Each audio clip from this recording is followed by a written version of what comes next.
불러보도록 하겠습니다. 시간 지났지만 한번 또 불러보고 가도록 하겠습니다. 이 정도 그냥 실력으로 그냥 가도록 하겠습니다. 네, 연습 없이 가도록 하겠습니다. 죄송합니다. 시간이 요거까지 하면 5분까지 너무 지날 것 같아서요. 이렇게 하면 자막장님 딱 처음에는 요거를 딱 이렇게 넘겨주셔야 돼요.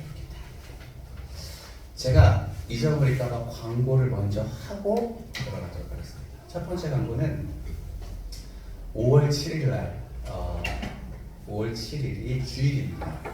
어버이날 전날이죠.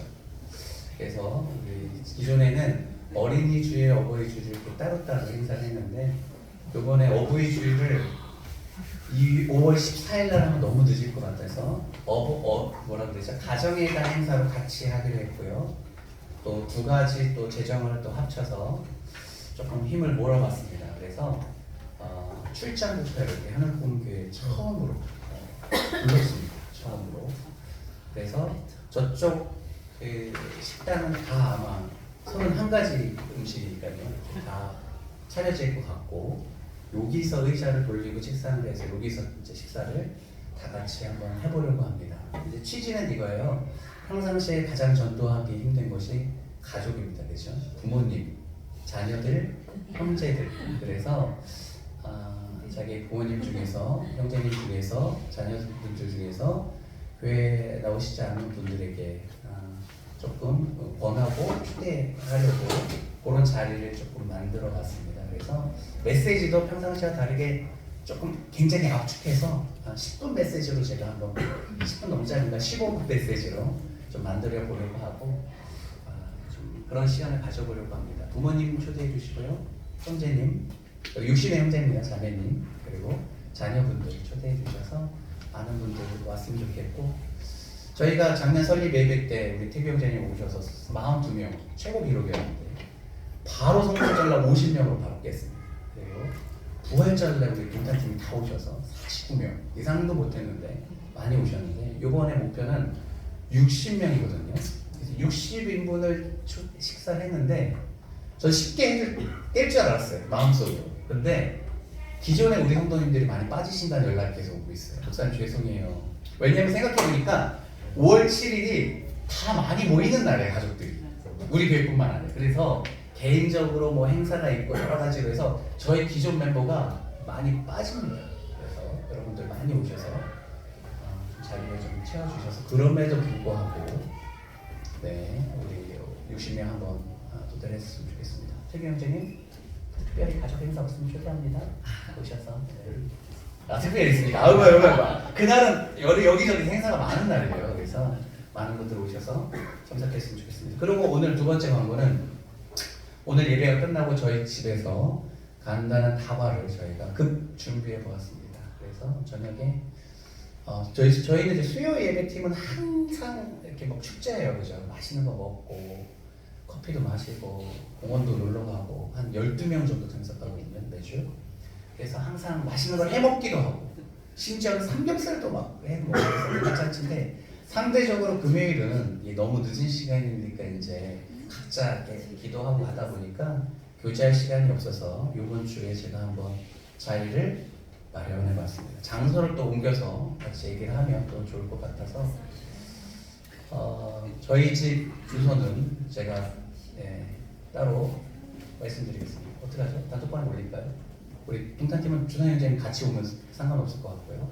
대부분 아실 것 같은데 잠깐이라도 오셔서 얼굴 이렇게 같이 다방 많이 준비 안 했습니다. 음료수하고 딱 빵 이렇게 간단하게 다 준비해서 하겠습니다. 네, 두 가지입니다. 우리 시작해 보도록 하겠습니다. 우리 금요 예배 한번 힘차게 찬양함으로 시작해 보도록 하겠습니다.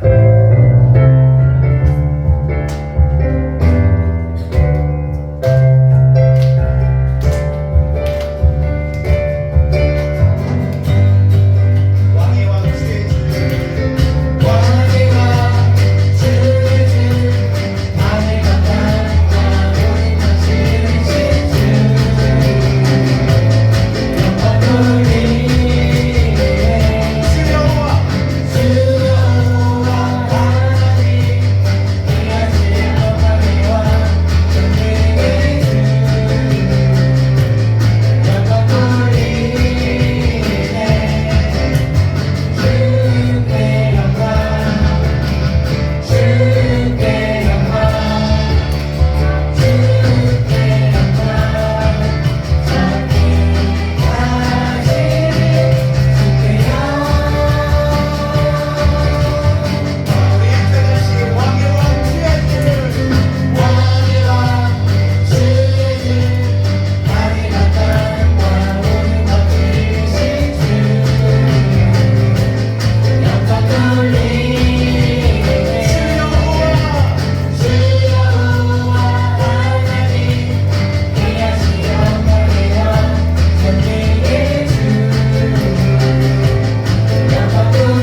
권사님이 있어요.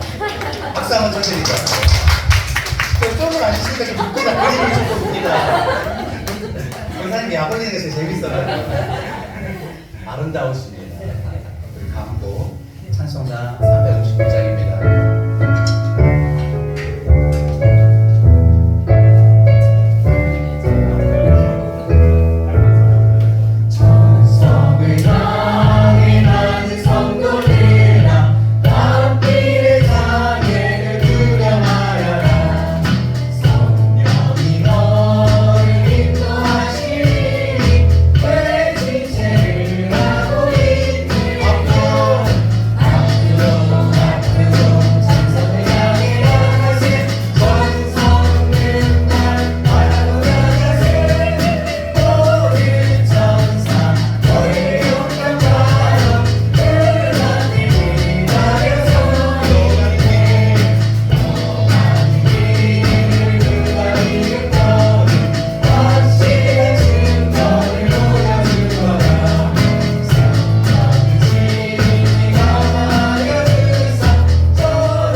우리의 마음과 뜻과 정성과 생명을 다해 주님을 높이기를 소망하오니 이 시간 우리를 예배자로 세워주시고 마음과 뜻과 정성을 다해 하나님을 찬미하게 하여 주시옵소서.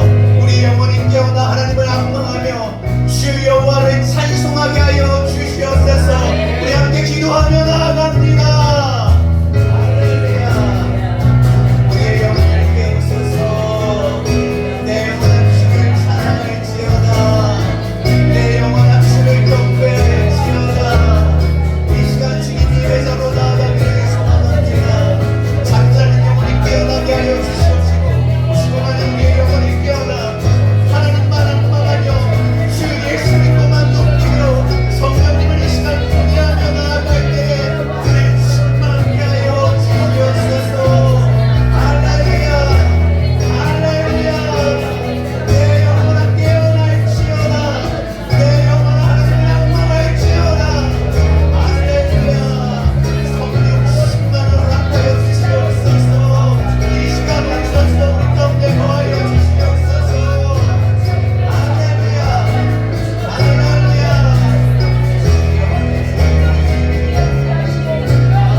사람의 음성이 아닌 하나님의 말씀으로 들리는 역사가 있게 하여 주시옵시고 믿음으로 반응하여 우리 삶 가운데 아름다운 열매가 주렁주렁 맺히는 역사를 보게 하여 주시옵소서. 기대합니다. 사모합니다. 홀로 영광 받아 주시옵소서. 우리의 생명 대신 예수 그리스도 이름 붙잡고 간절히 기도합니다. 아멘. 감사합니다. 우리 말씀 보도록 하죠. 오늘의 말씀은 구약성경 미가서예요. 미가가 어디 있냐면 구약 저 뒤에 소선지서에 있는데 소선지서의 중간을 딱 펴야 되는데 제 스티커가 떨어졌네요. 미가에 폈습니다. 몇 페이지냐면 1292페이지입니다. 1292페이지 미가서 1292페이지 미가서 마지막 11절 12절 보도록 하겠습니다. 전체를 다루긴 할 텐데 오늘 제가 드리고자 하는 핵심 메시지는 11절과 12절에 있습니다. 미가서 2장 11절 12절 제가 11절 여러분 12절 이렇게 읽어볼까요? 두 절을 나눠서 한번 읽어보도록 하겠습니다. 미가서 2장 찾아보시는 건 더 좋을 것 같아요. 우리 미가서 펴볼 일이 잘 없거든요. 1292페이지 3페이지입니다. 천천히 찾으시죠.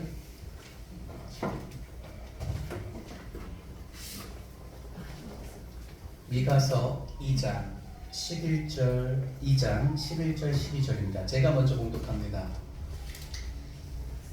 사람이 만일 허망하게 행하며 거짓말로 이르기를 내가 포도주와 독주에 대하여 내게 예언하리라 할 것 같으면 그 사람이 이 백성의 선지자가 되리라. 여호와 내가 반드시 너희 무리를 다 모으며 내가 반드시 이스라엘의 남은 자를 모으고 그들을 한 처소에 두기를 구절에 함께 하시며 조상이 함께 같이 하리니 사람들이 크게 떠들 것이며 13절 같이 한번 읽어보도록 하죠. 13절까지 봅니다. 함께 읽습니다. 시작. 길을 여는 자가 그들 앞에 올라가고 그들은 길을 열어 성문에 이르러서는 그리로 나아갈 것이며 그들의 왕이 앞서가며 여호와께서는 선두로 가시리라. 아멘. 오늘은 미가서 2장 전장이 본문입니다.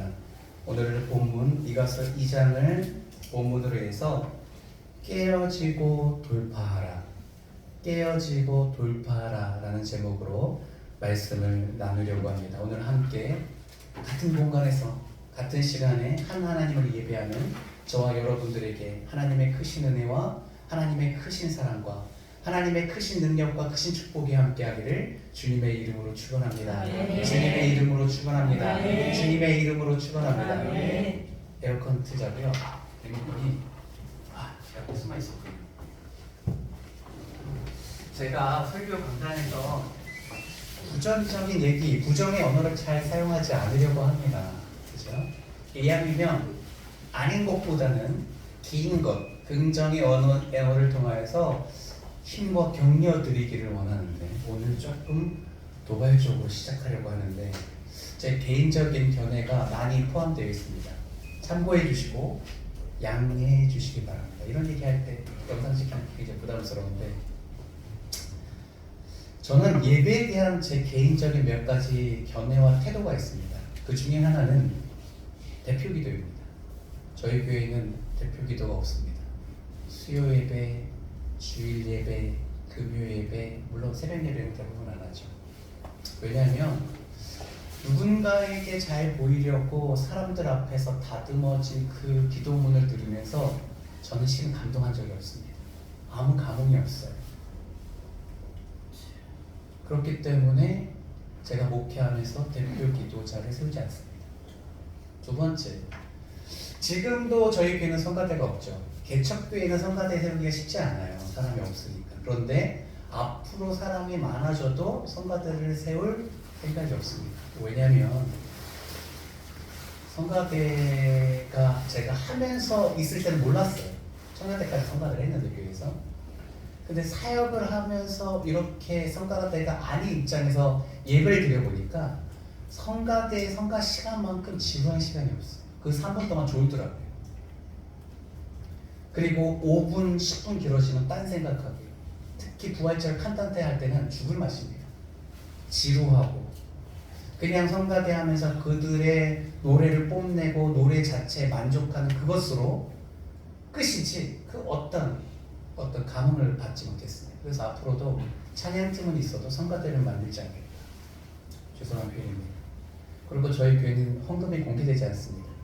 주보도 없기도 하지만 주보를 통해서 헌금자 명단이 올라가지 않고 그 다음에 광고 시간에 감사기도에 그 헌금하신 분들의 그 기도 제목을 읽어드리지도 않습니다. 그런 교회에서 자랐는데요.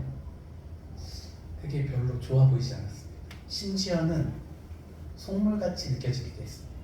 그것을 통해서 성도들이 헌금할 수 있도록 격려하는 그 모습이 그리 좋아 보이지 않아서 저희 교회는 헌금을 오픈하지 않습니다.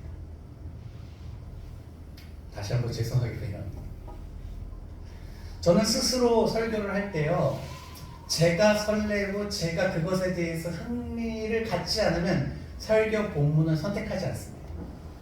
그런 본문이 나오고 선택될 때까지 끊임없이 성경을 보고 아무리 봐도 보이지 않으면 여기저기 영상을 찾아보기도 하고요. 남의 설교를 많이 읽고 많이 듣고 그렇습니다.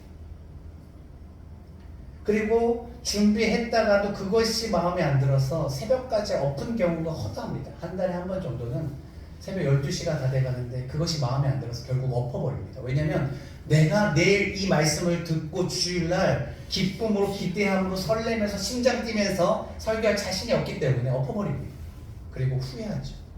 밤새 설교를 준비하고 강단에 섭니다. 설령 선배 목사님의 설교를 베낄지언정 제가 이것에 대해서 기대하지 않는데 그 본문을 가지고 선 적이 없습니다. 왜냐하면 그러면 그 예배 자체에 대해 제가 기대지 않기 때문에 그렇습니다. 여러분, 지루한 예배를 거부하십시오. 졸린 예배, 아무런 감흥이 없고 기대 없는 예배를 거부하고 거절하십시오. 교회는 어떤 곳이냐? 회복과 치유가 있어야 되는 곳입니다. 예배를 통해서 성장하고 성숙해야 됩니다. 그런 신앙생활이 없는데 꾸역꾸역 교회를 다니지 마십시오. 죄송한 표현입니다. 모름지기 교회 안에는 생명의 역사가 있어야 됩니다.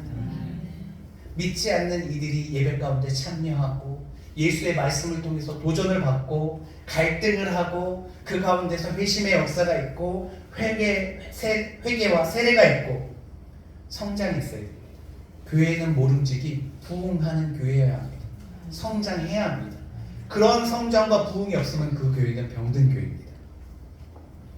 교회 안에 놀라운 기이한 역사들이 있어야 됩니다. 왜냐하면 하나님이 지금도 살아서 역사하기 때문에 그렇습니다. 저는 성도님들을 향해 기도하고 축복하면서 치유를 위해서 기도하면서 그것이 이루어지지 않을 것이라는 생각을 하고 기도해 한 적이 없습니다. 반드시 주님께서 치유하시고 회복시키시고 강건케 할 기이한 일들을 기대하면서 기도해 드립니다. 왜냐하면 우리 하나님이 그렇게 역동적이시고 이 땅 가운데 충만하신 분이시기 때문에 그렇습니다. 여러분 어떻게 신앙생활 하십니까? 어떤 자세로 예배하고 계십니까? 우리는 나태함에서 일어나야 됩니다. 역동적이지 않은 삶, 그리고 그런 예배, 그런 신앙생활의 모습을 거부하고 오늘 예배를 통해서 우리 삶을 바꾸시고 내게 일하시고 내 개인에게 말씀하신 그 하나님께 귀를 기울여야 되는 점이 있습니다. 오늘 미가서 말씀을 가지고 섰습니다. 소선지서, 호세아, 요엘, 아모스 말씀 중에서 6번째 말씀이 미가서입니다. 12가지의 소선지 말씀이 그 성경의 맨 마지막 말라기까지 기록되어 있는데 그 한 가운데 있습니다. 미가는 사람 이름입니다. 선지자의 이름이죠.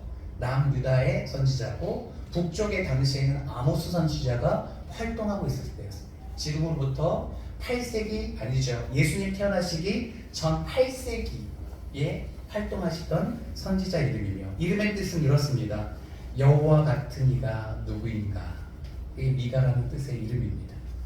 많은 선지서가 그랬듯이 하나님 나라 이스라엘 백성에 대한 남북 할 것 없이 그 죄악에 대해서 지적하고 있고 그 죄로 인해서 하나님의 심판이 있을 것이며 그것으로 끝나는 것이 아니라 그 심판 가운데 하나님이 그들을 회복시키고 구원할 것에 대한 메시지입니다. 오늘 본문 1절을 한번 읽어보도록 하겠습니다. 아까 11절, 12절, 13절까지 읽었는데요. 우리 1, 2절만 한번 읽어보도록 하죠. 함께 읽습니다. 시작.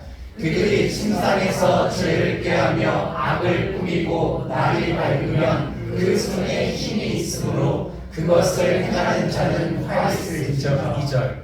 밭들을 탐하여 빼앗고 집들을 탐하여 차지하니 그들이 남자와 그의 집과 사람과 그의 성읍을 강탈하였도다.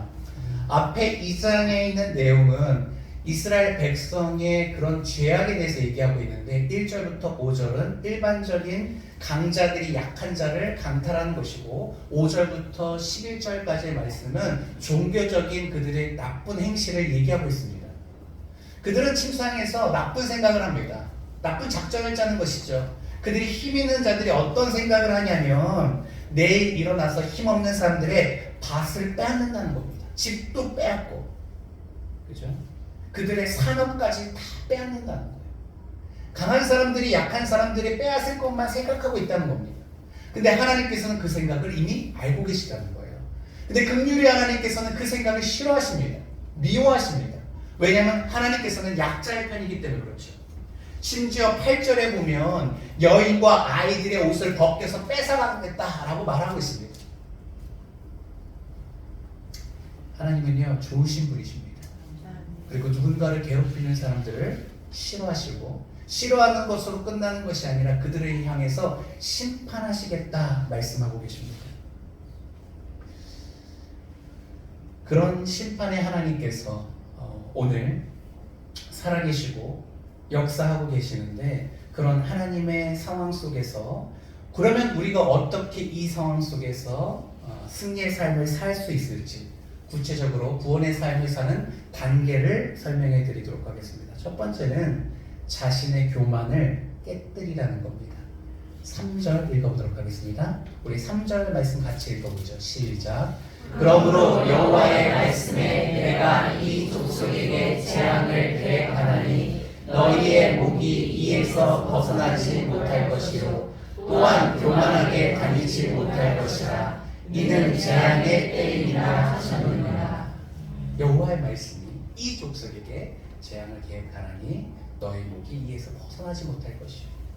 너희가 이런 나쁜 생각을 계획하고 있기 때문에 하나님의 재앙이 너희 이스라엘 백성에게 임할 것이다. 너희가 교만하게 돌아다니는 꼴을 내가 보지 않고 너희를 멸하겠다라는 재앙의 말씀입니다. 하나님은 어떤 하나님이십니까? 교만한 자를 싫어하십니다. 잠언 16장 18절을 볼까요? 교만은 패망의 성공이요 거만한 마음은 넘어짐의 앞잡이다라고 기록하고 있습니다. 야고보서 4장 16절은 같이 한번 읽어보도록 하겠습니다. 함께 읽죠. 시작. 그러나 더욱 큰 은혜를 주시나니 그러므로 일렀으되 하나님이 교만한 자를 물리치시고 겸손한 자에게 은혜를 주신다 하셨느니라. 하나님은요 교만한 자 결코 그냥 지나가지 않으십니다. 반드시 그 교만을 꺾으십니다. 나쁜 생각을 하고 있고 누군가를 괴롭힐 생각을 하고 있고 연약한 자들의 옷을 뺏을 생각을 하고 있으면서 예배드리는 것으로 스스로 만족하고 편안하다라고 생각하는 그 사람들의 그 교만을 꺾으시겠다 말합니다. 사람들 앞에서는 사랑을 베푸는 척, 거룩한 척, 하나님과 교제하는 척하면서 어떻게 남의 밭을 뺏을까, 집을 뺏을까, 옷을 뺏을까 이렇게 고민하고 그렇게 실행하는 사람들을 하나님께서 참지 않으신다는 겁니다. 그러면 하나님의 그 진노로부터 우리가 벗어나는 길이 무엇이겠습니까?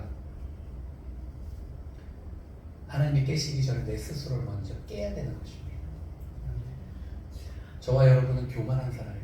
아닌 척 그렇게 포장하는 것뿐이지. 우리는 모두가 교만합니다. 남들이 인정해 주기를 원하고 인정받기를 원하고 남들의 시선에 그냥 온통 관심을 기울이는 그런 사람입니다. 그것이 적극적이냐 소극적이냐의 차이죠.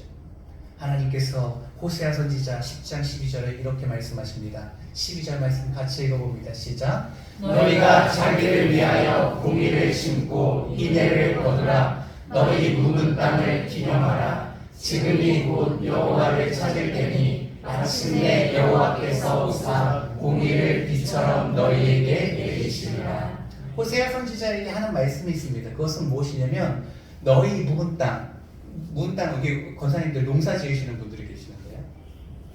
땅이 딱딱하면 안 되잖아요. 그렇죠? 돌짝밭 안 되잖아요. 버려진 땅이죠. 묵은 땅, 아무도 손대지 않은 땅을 묵은 땅이라고 합니다. 아무도 손대지 않아서 엉망진창이 된 그 딱딱해진 그 땅을 기경하라.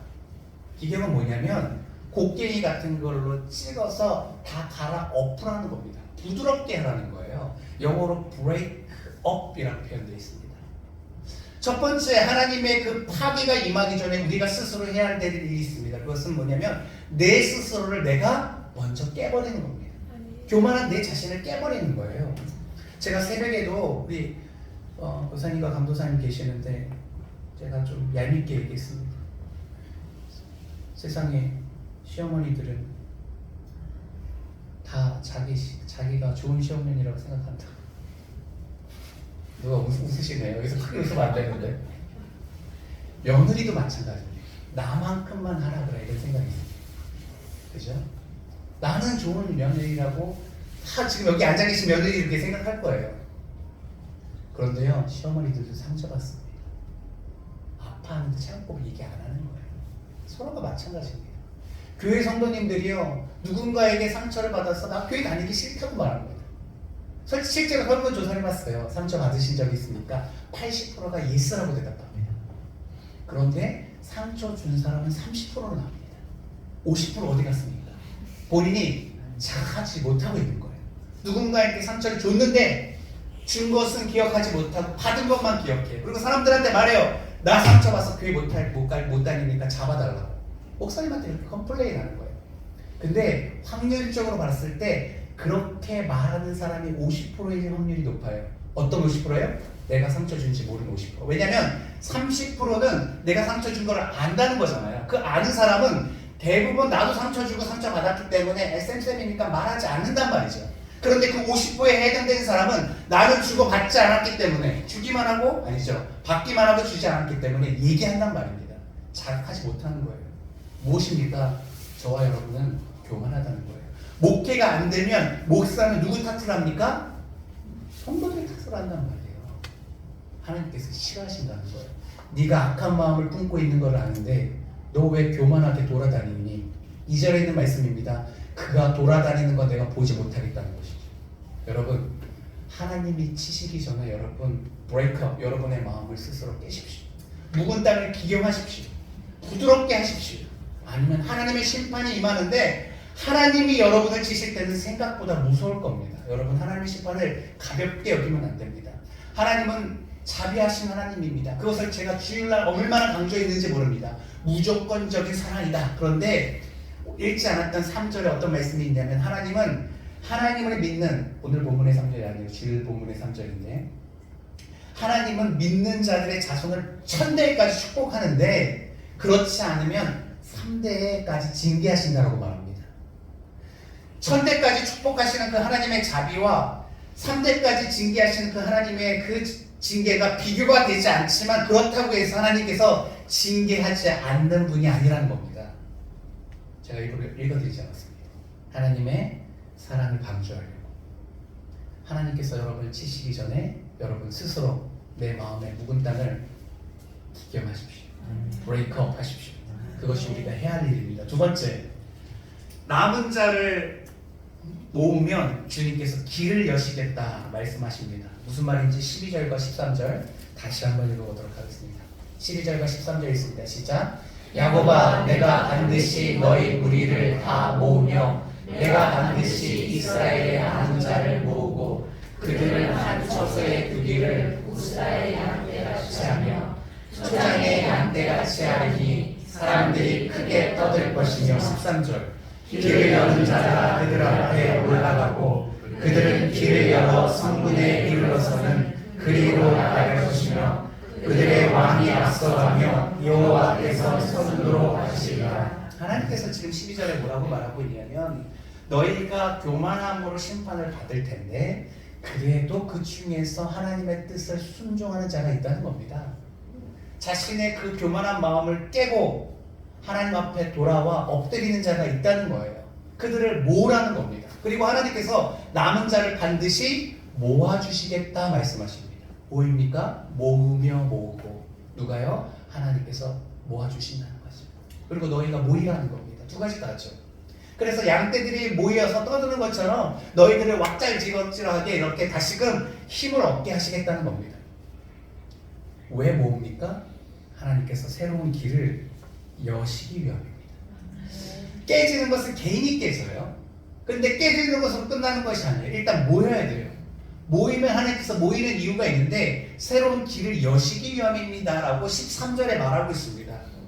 그래서 13절에 보니까 브레이크 아웃이라고 설명하고 있어요. 너희가 어느 그 모인 그 하나님의 진노의 성으로부터 밖으로 나갈 수 있도록 하나님께서 새로운 길을 터시겠다는 겁니다.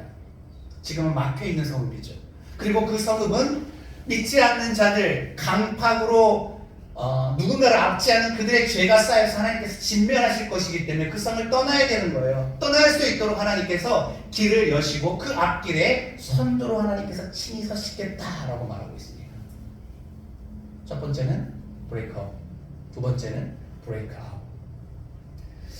사랑하는 성도님, 하나님의 일하심을 우리가 특징을 잘 알아야 됩니다. 그리고 하나님의 일하심의 특징대로 길을 걸어야 되는데, 하나님께서는 사람들을 모으는 것에 관심이 있습니다. 어느 시대나 구약 성경에 하나님의 뜻을 순종하여 따르고 있는 남은 자라고 하죠. 남은 자 들어보시지 않았습니까? 12절 다시 보여주십시오. 남은 자 사랑이라고 합니다. 이스라엘의 남은 자를 모으고 그들은 구석에서 조용한 곳에서 아무도 인정하지 않지만 하나님의 뜻을 바라고 하나님의 뜻을 구하며 하나님의 뜻대로 온전히 순종하며 거룩한 삶을 살고 있는 이들이 있다는 겁니다. 그들을 모으라는 거예요. 모으면 힘이 된다는 거예요. 그들을 모아서 하나님께서 새로운 길을 여시겠다라고 말씀하고 계시는 것입니다. 하나님은 새로운 길을 여시는 하나님이십니다. 우리가 이 하나님의 새로운 생각에 참여하기 위해서 여러 가지 새로운 판단과 결정을 내려야 됩니다. 그것은 무엇이냐면 하나님은 위대하다라는 생각을 꼭 가지셔야 됩니다. 우리 식당으로 가는 길 복도에 누가복음 말씀이 있죠. 하나님이 함께 하시면 불가능이 없다는 겁니다. Nothing is impossible with God. 하나님 안에서는 불가능이라는 단어가 존재하지 않는다는 것입니다. 여러분, 이 사실을 믿으셔야 됩니다.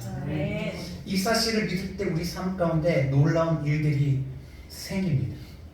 여러분 열등감으로부터 벗어나십시오. 하나님이 그것을 원하지 않습니다. 여러분을 구속하는 과거로부터 벗어나십시오. 그건 하나님의 뜻이 아닙니다. 여러분을 붙잡고 있는 그 우울증을 거부하고 그것으로부터 벗어나십시오. 하나님께서 그 일을 행하실 수 있습니다. 나는 안 된다라고 생각하지 마시고 그 우울에 자꾸 빠지지 마십시오. 여러분이 경험했던 그 경험에 의해서 패배주의에 빠지지 마십시오. 하나님은 충분히 여러분을 그 패배주의에서 무기력에서 건져내실 수 있는 분이십니다. 지금 내가 잘 풀리지 않고 뭔가 하는 것마다 잘 망하고 실패하고 뭔가 어둡고 그렇다고 해서 내 현재의 삶이 내 미래의 모습이라고 생각하지 마십시오. 지금 안 되는 것은 하나님의 뜻이 있는 것입니다. 그리고 그 뜻이 결국 내 인생이 그렇게 다 그런 삶을 살 거라고 내 삶이 어둠 가운데 놓여졌다라고 생각하지 마십시오. 그건 별개의 문제입니다. 하나님은 지금의 어려움을 통해서 여러분을 인생의 좋은 길로 인도하시기를 준비하고 기대하고 계십니다. 우리의 실패에 대한 기억, 과거의 아픔, 그 할 수 없는 그 제한으로부터 뛰어넘어서 하나님은 내 삶 가운데 새로운 길을 여신다는 그 생각 자체를 가져야 됩니다. 그런데 그 생각은 공동체가 모여 함께 예배하며 남은 자들이 하나님을 갈망하며 함께 할 때 이루어 주시겠다 말씀하신다. 이게 신기하죠. 그래서 우리가 모여야 되는 이유가 여기 있습니다. 함께 기도해야 되는 이유가 여기 있습니다. 저 김지율이라는 사람은 아무것도 아니고 약하지만 제가 하나님의 뜻을 받아서 함께 이 메시지를 전하고 우리가 그것을 함께 참여할 때 하나님께서는 우리를 어디로 인도하실지 아무도 알 수 없다는 것입니다. 다 막혀있는 것 같고 소망이 없는 것 같지만 하나님께서 한 곳을 뚫어버리시고 새 길을 내십니다. 두 번째가 브레이크 아웃이라는 것이죠. 세 번째는 대적을 돌파하는 힘입니다. 하나님께서 선두로 나서셔서 대적을 돌파하십니다. 13절 말씀 다시 한번 읽어보도록 하겠습니다. 13절 1절 시작. 길을 여는 자가 그들 앞에 올라가고 그들은 길을 열어 성문에 이르러서는 그리로 나갈 것이며 그들의 왕이 앞서가며 여호와께서는 선두로 가시리라. 사람들이 모였습니다. 남은 자들이 다 모였습니다. 모으라 말씀하셨습니다. 그리고 내가 모아주겠다라고 약속도 해주셨습니다. 두 가지죠. 너희는 모이고 내가 모아주겠다. 하늘금교회가 부흥하는 것은 하나님께서 모아주시기 때문에 그런 겁니다. 그러니까 우리가 모이려고 힘쓰기 때문에 그런 거예요. 그래서 모였으면 새로운 길을 여시는데 길을 열었다고 끝나는 것이 아니라 주님께서 선두로 치고 나가시겠다 말합니다. 영어로 보니까 break through라고 써 있습니다. 통과해서 나가시겠다는 거예요. 요즘 큐티 본문 사무엘 하를 보고 있는데요. 다윗의 삶을 묵상하면서 너무 좋아요. 그냥 할 때가 너무 좋아요. 저는 사무엘 상하가 너무 좋은 것 같아요. 사무엘 하 5장에 어떤 일이 있었냐면 그렇게 고생하던 다윗이 드디어 통일 왕국의 왕이 됩니다. 먼저 남유다의 왕이 되어서 헤브론에서 왕으로서의 삶을 살죠. 7년 반을 삽니다. 그러다가 북쪽에 있는 사람들이 와가지고 장로들이 와서 우리의 왕도 되어주십시오라고 해서 온 이스라엘 보는 앞에서 통일 왕국의 왕으로 기름 부음을 받습니다. 그런데 이 소식을 듣자 어떤 일이 벌어지냐면 블레셋 사람들이 전쟁을 하려고 올려옵니다. 왜냐하면 망명해서 그 시글락에서 녹을 받아먹고 살았기 때문에 그래요. 다윗이 무서워 보이는 거예요. 너 왕 됐어? 그러면 한번 이참에 한번 관객에서 정리 한번 해보자라고 합니다. 다윗의 심경이 복잡하죠. 사울에게 쫓김을 당할 때 그곳에서 보호를 받았기 때문에 싸워야 되는 건지 말아야 되는지 혼란스럽습니다. 그런데 고민하지 않고 하나님께 묻습니다. 하나님, 올라가야 되겠습니까? 말아야 되겠습니까? 하나님께서 대답해 주십니다. 올라가라. 내가 그들을 내 손에 붙여주겠다. 그래서 싸우러 올라갑니다. 그리고 전쟁을 벌여주시는데 어떤 일이 벌어지는 줄 아십니까? 하나님께서 그들의 진영을 통과해 들어가서 그들을 물이 흩트듯이 흩어버리십니다. 사무엘하 5장 20절 말씀. 진짜 은혜로운 말씀입니다. 함께 읽어보도록 하겠습니다. 시작. 다윗이 바알브라심에 이르러 거기서 그들을 치고 다윗이 말하되 여호와께서 물을 흩음같이 내 앞에서 내 대적을 흩으셨다 하시므로 그 곳의 이름을 바알브라심이라 부르니라. 원래 저 곳은 바알브라심이 아니었습니다. 르바임 골짜기였습니다. 르바임 골짜기에 그들이 모여서 전쟁을 벌이는데 다윗이 묻고 하나님 앞에 응답을 받고 전쟁을 하는데 그들이 나서기 전에 누가 먼저 나섰냐면 하나님께서 나서셔서 그들의 진영을 통과해서 돌파에 들어가셨습니다. 브레이크 스루 그냥 통과해서 부시고 들어가서 그들을 물었듯이 다 흩어버리셨어요. 그래서 다윗이 하나님으로 말미암아 전쟁에 승리를 얻고 르바임 볼작의 이름을 바알 브라심으로 바꿨습니다. 바알은 무엇입니까? 바알, 신, 브라심은 파했다는 뜻입니다. 하나님께서 블레셋을 파한 것을 바알 신이 부숴버렸다는 표현이에요. 바알 신을 폭발해버린, 파쇄해버린 곳이 르바임 볼작의 새로운 이름이 된 것이죠. 사랑하는 성도님, 하나님은 어떤 하나님이냐? 우리가 교만한 것을 싫어하시는 하나님입니다. 반드시 꺾어야 됩니다. 그것이 우리가 살 길입니다. 자꾸 자기를 돌아보십시오. 배우자랑 왜 싸우는 줄 아십니까? 교만해서 싸우는 겁니다. 내가 저 사람보다 낫다라고 생각하기 때문에. 그렇지 않습니까? 교만해서 그럽니다. 화가 나십니까? 교만해서 그럽니다. 집까지 게 뭔데 나를, 우리 직장에서 그렇지 않습니까? 고객을 대할 때, 상사를 대할 때, 가정에서 자존심 내려놓으십시오. 교만을 싫어하십니다. 우리가 그 교만을 꺾고 엎드리면 하나님께서 세워주십니다. 교만하지만 않아도 우리는 살아갈 수 있습니다. 하나님께서 불쌍히 여겨주시기 때문에 그렇습니다. 하지만 우리가 누군가에게 짓밟힐 때 하나님은 참지 않습니다. 긍휼의 하나님께서 대신 보복하실 것입니다. 그래서 우리는 누군가에게 짓밟혀서 자존심 상하는 것이 문제가 아니라 내가 교만해서 하나님의 표적이 되는 것이 세상에서 가장 무서운 일입니다. 고로 우리가 해야 할 첫 번째 사명은 브레이커, 내 마음을 깨버리는 것입니다. 두 번째, 우리가 모여야 됩니다. 모일 때 하나님께서 새로운 길을 보여주십니다. 새로운 길을 이렇게 파하셔서 출구로 나아갈 수 있도록 보여주십니다. 그리고 그 길을 보여주시는 것으로 끝나는 것이 아니라 직접 앞장서셔서 적진에 들어가서 하나님께서 그 모든 것을 돌파해 버리십니다. 우리의 한계가 깨어지도록 돌파해 버리는 것이죠. 우리는 나약한 자들입니다. 그러나 하나님 앞에 엎드리기만 하면 우리의 한계를 하나님께서 뛰어넘을 수 있도록 그렇게 격려해 주시고 그 모습을 보여주십니다. 하나님이 적진에 들어가서 그 물들을 흩트듯이 싸우기 때문에 우리가 할 일은 대장 되신 예수를 따라가기만 하면 돼요. 미가서 언제 한번 들어본 것 같지 않습니까? 베들레헴에 대한 이야기가 미가서에 나와서 성탄절 때마다 듣는 것이 미가서입니다. 5장 1절과 2절 읽어보도록 하겠습니다. 1절 먼저 읽어보도록 하겠습니다. 시작. 딸 군대여 너는 때를 모을지어다. 그들이 우리를 에워쌌으니 막대기로 이스라엘 재판자의 뺨을 치리로다. 쉬어보겠습니다. 1절 다시 쉬어보겠습니다. 또 때를 모으라고 하죠. 왜냐하면 적진이 우리를 에워쌌기 때문에 우리는 모여야 된다는 겁니다. 모여야 살 수 있는 거예요. 우리는 모였는데 그들이 적군들이 우리의 재판자의 뺨을 때린다는 거예요. 우리를 조롱하고 우습게 생각한다는 거예요. 하지만 반전의 역사가 있습니다. 그 유명한 5장 2절 말씀 읽어보겠습니다. 시작. 에브레임 에브라다야 너는 유다 족속 중에 작을지라도 이스라엘을 다스릴 자가 내게서 내게로 나올 것이라. 그의 근본은 상고의 영원에 있느니라. 한 번씩 읽어본 것 같죠. 뭐냐? 예수님이 베들레헴에서 태어날 것을 예언한 미가 선지자의 예언이었습니다.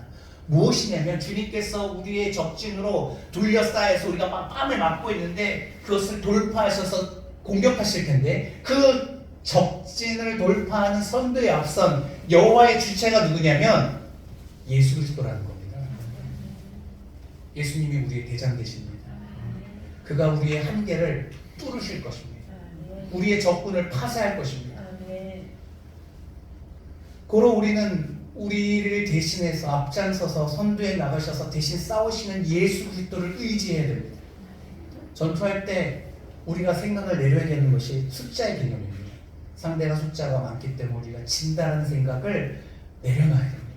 숫자가 문제는 아닙니다. 끊임없이 성경을 통해서 우리가 확인하는 바는 숫자가 아닌 하나님과 함께할 때 승리한다는 겁니다. 데이터에 여러분 무너지지 마십시오. 데이터는 무엇입니까? 현실을 나타내는 숫자입니다. 그것에 우리의 여러분의 가치를 평가절하하지 마십시오. 집 없으면 어떻습니까? 차 없으면 어떻습니까? 주변에 친구들 없으면 어떻습니까? 하나님의 우리와 함께 하시면 그까짓 거 아무것도 아닙니다. 주님이 함께 하시면 그가 우리를 대신해서 싸우시기 때문에 우리가 승리할 수 있는 것입니다. 그가 우리를 대신해서 적진을 뚫고 나갈 때 우리는 그와 함께 하기만 하면 두려워할 이유가 아무것도 없는 것이죠. 여러분 생각 속에 있는 그 두려움들, 압박감들, 여러분의 삶을 누르는 그것들로부터 자유하십시오. 아까 얘기했던 것처럼 사람에게 너무 인정받으려고 너무 몸부림치지 마십시오. 부질없는 것입니다. 우리가 인정받을 이는 누구십니까? 하늘에 계신 하나님이십니다. 그러니까 인정하면 되는 것입니다. 말씀을 맺으려고 합니다. 하나님께서는요, 예수님의 제자 사도들을 통해서 교회 공동체를 세우셨습니다. 근데 그 세우신 시점을 엄밀히 말하면 성령의 강림 이후였습니다. 그 전에 교회라는 얘기는 예수님께서 하셨으나 그들의 무리를 교회라고 말하지 않았습니다. 하지만 성령이 임하고 나니 그들이 놀라운 변화가 있었습니다. 죄를 회개했습니다. 자신의 마음을 브레이크업한 것이죠. 부쉈습니다. 복음을 전했을 때 사람들이 이렇게 반응합니다. 사도들에게 우리가 어떻게 해야 되겠습니까? 죄를 회개하고 세례를 받으라. 성령이 강력히 임하니까 그들의 삶 가운데 앞서 있는 많은 장벽들이 무너집니다. 첫 번째 장벽은 무엇입니까? 언어입니다. 바벨탑 이후로 다 언어가 갈라졌던 그 언어가 갑자기 한 번도 언어를 배우지 않았던 이들이 다른 나라 방언을 말하기 시작한 겁니다. 그것을 이해하지 못했던 사람들은 술 취했다 오해했습니다. 성령이 언어의 장벽을 깨버렸습니다. 복음을 전할 때 그 예수라는 장벽이 있었습니다.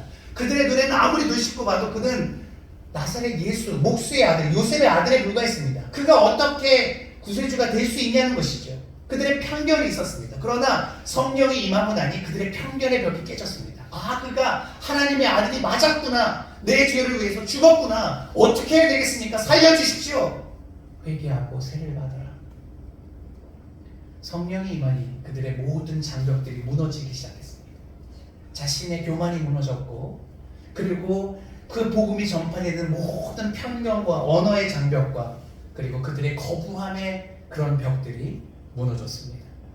성령의 역사가 복음을 향한 거부를 다 타파해버렸습니다. 사단의 어설픈 공격과 계략을 보기 좋게 파쇄해버렸습니다. 마치 다윗이 하나님 앞에 묻고 전쟁할 때에 예수님께서 그 적진으로 들어가셔서 그들을 다 흩으셨던 것처럼 그 작업을 하신 것이라는 것이죠. 성령님의 도우심을 받아야 되는 이유가 여기 있습니다. 우리의 교만은요, 일단 깨닫지 못합니다. 성령이 임하면 깨달아집니다. 성령을 간구하십시오. 이 밤에 기도할 것은 단 하나입니다. 성령님 임하셔서 내가 교만한 것을 깨닫게 해주십시오. 그 다음에 우리가 모이게 해주십시오. 그래서 우리 공동체가 어디로 나가야 될지 그 길을 열어주십시오. 우리는 둘러싸여 있습니다. 그리고 적군으로부터 희롱과 조롱을 받고 있습니다. 세상으로부터 이 XXX 이단과 사이비와 동급 취급을 받고 있습니다. 다를 바가 없는 것이죠. 그 가운데서 우리가 어찌 살아야 되겠습니까? 길을 열어주십시오. 그리고 우리의 대적으로부터 선두로 나서주시고 우리가 갖고 있는 우리의 한계로부터 하나님 그 모든 것을 돌파해 주십시오.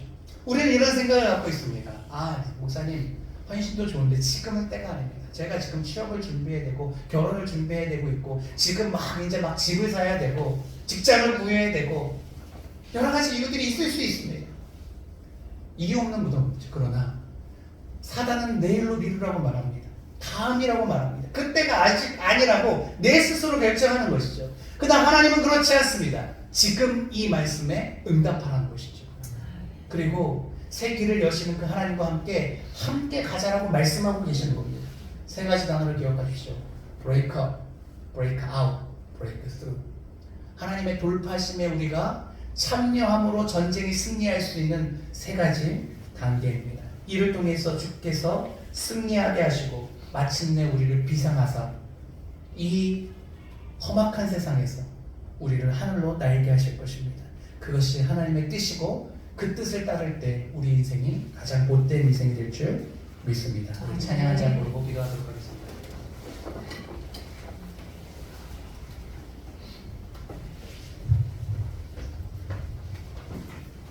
주 품에 품으소서 능력의 잘로 하소서.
하나님의 전능하심을 믿으십니까?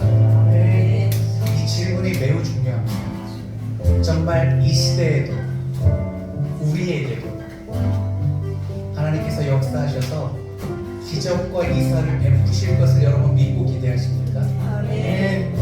이 질문이 우리의 삶의 미래를 바꿀 것입니다. 참 가슴 아픈 얘기인데요. 목회를 하면서도요, 기적을 믿지 않는 목사님들이 계십니다. 보면서 마음이 얼마나 아픈지. 목회가 한계가 눈앞에 보입니다. 우리의 인생도 마찬가지입니다. 하나님의 전능하심을 믿지 않으면 우리의 미래가 암울합니다.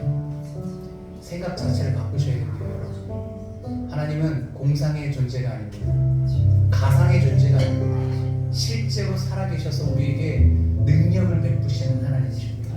그 하나님을 믿으면 여러분 먼저 여러분의 교만을 깨셔야 됩니다. 여러분이 기적을 보기 전에 여러분이 하나님 앞에 깨질 것이기 때문에 하나님의 저주와 진노는 무섭습니다. 그것을 피할 길은 예수 그리스도를 붙잡고 내 교만한 마음을 낮게 하는 것, 낮아지는 것입니다. 주님께 자기를 구하는 것입니다. 그리고 믿는 이들이, 연약한 이들이 주님의 도우심을 구하며 모여야 합니다. 남은 자들을 주님께서 모으시겠다 말씀하십니다. 그리고 그 성읍에 새로운 길을 여시겠다 말씀하시고 여호와께서 내가 선두에 서리라 말씀하셨습니다. 그가 우리의 대적을 향해서 돌파하실 것입니다. 우리는 그를 쫓아가면 됩니다. 그를 따르면 됩니다. 여러분, 이 생각을 갖고 있어야 됩니다. 주여, 나를 대신해서 싸우신 하나님을 내가 따라가기만 하겠습니다. 나의 모든 한계와 지경을 넓혀 주시옵소서. 내가 할 수 없다라고 말하는 것, 불가능하다고 말씀하는, 생각하는 그 모든 것을 깨시고 주여, 우리의 지경을 넓혀 주시고 아버지 하나님, 우리 하늘 공교에 부흥하는 교회 되게 하여 주시옵소서. 내 삶이 잘되고 잘되게 하여 주시옵소서. 범사가 형통하게 하여 주시옵소서. 강건의 목을 내려 주시옵소서. 우리 주여 한번 주여 기도합니다.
많은 이들이 모이게 하여 주시옵소서.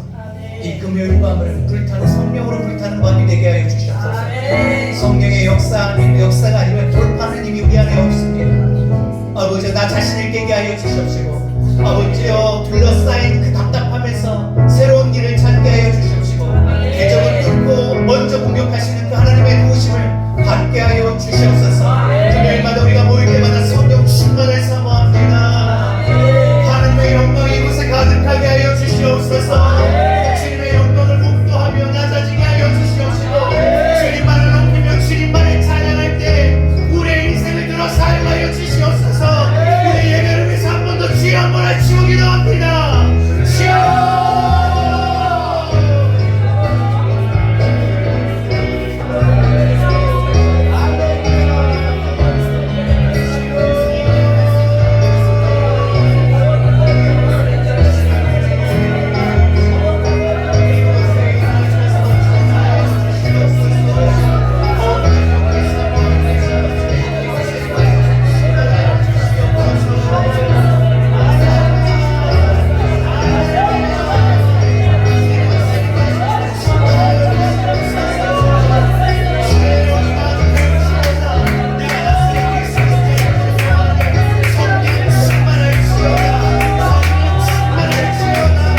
아십니까? 하나님의 헤아릴 수 없는 그 큰 뜻을 우리가 발견하기를 원합니다.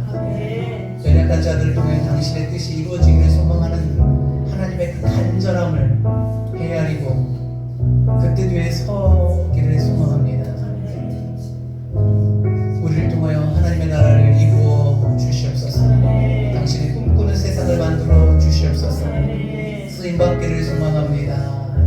의의 병기로 쓰임받기를 소망합니다. 축복의 통로로 쓰임받기를 원합니다. 하늘 아버지의 뜻이 연약한 공동체를 통하여 이 땅 가운데 멋지게 이루어지게 하여 주시옵소서. 우리 모두가 한계를 뛰어넘어 내 갖고 있는 사고와 내 갖고 있는 그 계획들을 뛰어넘어 하나님의 뜻이 우리 삶 가운데 멋지게 이루어지기를 원합니다. 우리의 믿음의 크기를 크게 하여 주시옵시고 순정하며 나아갈 때 우리의 한계들이 타파되어지고 우리의 대적들이 주님의 그 멋짐 앞에 파산되게 하여 주시옵시고 하나님의 놀라운 역사가 이루어짐을 삶을 통해서 보게 하여 주시옵소서. 아버지 한인공교회 부흥을 허락하여 주신 것 감사합니다. 5월달에 60명을 향해 달려갑니다. 믿지 않는 부모님, 믿지 않는 형제 자매들, 믿지 않는 우리의 자녀들을 초대하게 하여 주시옵시고 초대할 때 성령의 역사하여 주셔서 아버지 함께 예배하게 하여 주시고 그 한 번의 기회 가운데 성령의 역사하여 주셔서 예수의 몸이 심겨지게 하여 주시옵소서. 십자가를 통해 나타난 하나님의 사랑을 아버지 그들의 마음이 높게 하여 주시옵시고 함께 신앙생활함으로 함께 아름다운 공동체로 더욱더 모이게 크게 모이게 하여 주시옵소서. 아버지 하나님 감사합니다. 이 밤에 아버지 예배하게 하신 하나님 이후에 교제 가운데도 함께 하여 주셔서 하나님의 선하신 고백들이 우리 안에 이루어지게 하여 주시옵소서. 모든 영광 주께 돌려오며 우리의 소망 되신 예수님의 이름으로 기도합니다. 아멘. 오늘 아까 시작할 때 광고한 것처럼 저희 집에서 다과의 시간을 가지려고 하고요. 다른 분들 다 같이 가셨으면 좋겠는데 혹시 못 가셔서 기도하고 싶은 분들 계십니까? 전사님들 기도하시려고 하시겠죠? 예, 그러면 같이 두 분에 다 병용하겠습니다. 남으셔서 자연스럽게 기도하실 분들 기도하시고 우리 안에 불 꺼주시죠. 그리고 또 저희 집으로 이동하실 분들도 이동하시고 자유에 맡기도록 하겠습니다. 네.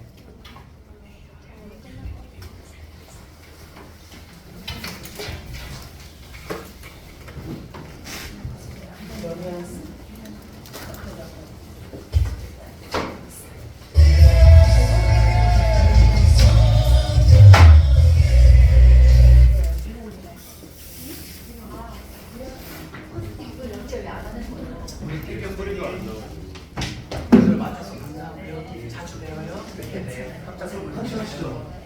먼저 들어가신다고 그러셔서 아니 마음 바꾸셔도 괜찮습니다. 제가 세기를 박아버리면 안 되는데